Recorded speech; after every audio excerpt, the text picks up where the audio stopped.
शंख बजाने में महारत हासिल है। इतना ही नहीं, खास बात यह भी है कि ये बिना रुके, बिना थके कितने घंटों तक शंख बजा सकते हैं।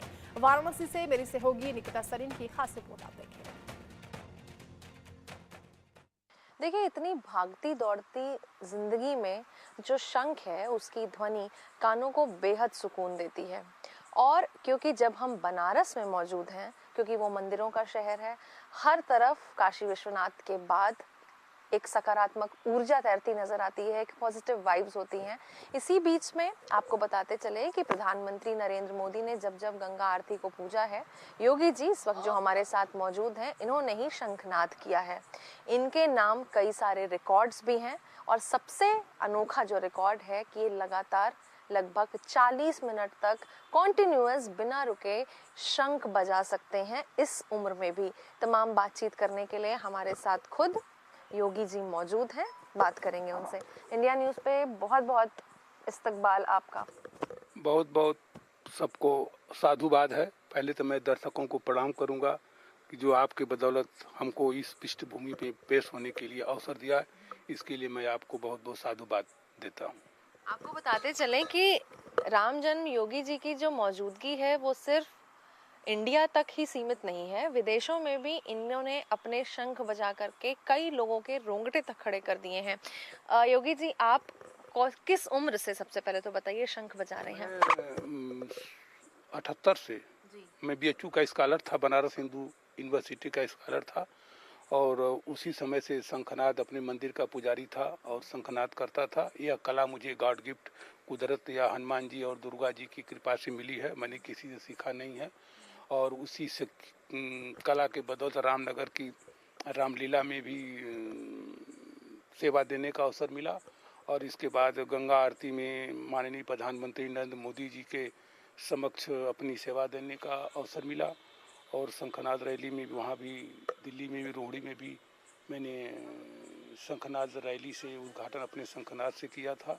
शंख के बदौलत अपने देश ही नहीं विदेशों में सेवा देने का मुझे अवसर मिलता है।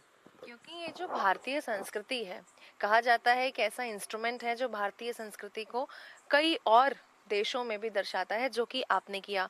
तो जिस तरीके से हमने लगातार आपके क्लिपिंग्स देखे हैं, उसमें आपको रोकना पड़ जाता है कि भाई अब रुक जाइए, क्योंकि खुद प्रधानमंत्री नरेंद्र मोदी आपको रोकते हुए नजर आए हैं। उनकी तालियां नहीं रुक रही थी जब आप शंख बजा रहे थे। ऐसा है कि शंख ने एक कुदरती चीज है, इसकी ये देव वाद्य है। शंख से ओम की ध्वनि निकलती है। 1842 में बर्लिन में सम्मेलन हुआ कि भारत में शंख का इतना महत्व क्यों है, तो उन्होंने शोध करके निकाला कि शंख जहाँ बजती है उससे जो ध्वनि निकलती है, ध्वनि से जो तरंगे प्रवाहित होती हैं वह बैक्टीरिया नाशक होती है। इसे वैज्ञानिक रहस्य है और आध्यात्मिक रहस्य है। देवताओं को जगाया जाता है, देवताओं को सुलाया जाता है, देवताओं का आह्वान किया जाता है। और शंख का महत्व भगवान श्री कृष्ण के बदौलत महाभारत में ज़्यादा हुआ, पांचजन्य नाम से। और इस शंख के बदौलत ही विजय का परिचायक मानने की वजह से लोग युद्ध में भी शंखनाद करते हैं और अपने शुभ कार्यों में भी इस शंख का उद्घोष करके अपने प्रत्येक कार्य का शुभारंभ करते हैं। क्योंकि एक बहुत ही अच्छी कला है आप में। Guinness book of world record में कभी आपका नाम दर्ज नहीं हुआ? कभी आपने दर्ज कराना नहीं चाहा? गिनीज बुक में नाम और एड्रेस, पता, मोबाइल नंबर लोग ले गए थे। बोले कि 10 कंप्यूटर जब साथ में रहेंगे इनके, तब मैं इनका शूट कर सकता हूँ, इसके पहले मैं वो नहीं कर सकता। आप 10 तो मैं 10 कहाँ पकड़ कर लाऊं? वो तो वहीं फुर्सत नहीं रहती कार्यक्रम देने से मुझको, आज यहाँ कल वहाँ, आज यहाँ वहाँ। तो योगी जी, हम बातें तो हमारी होती रहेंगी, हम चाहेंगे कि एक बार आप दर्शकों को शंख बजा करके दिखाएं।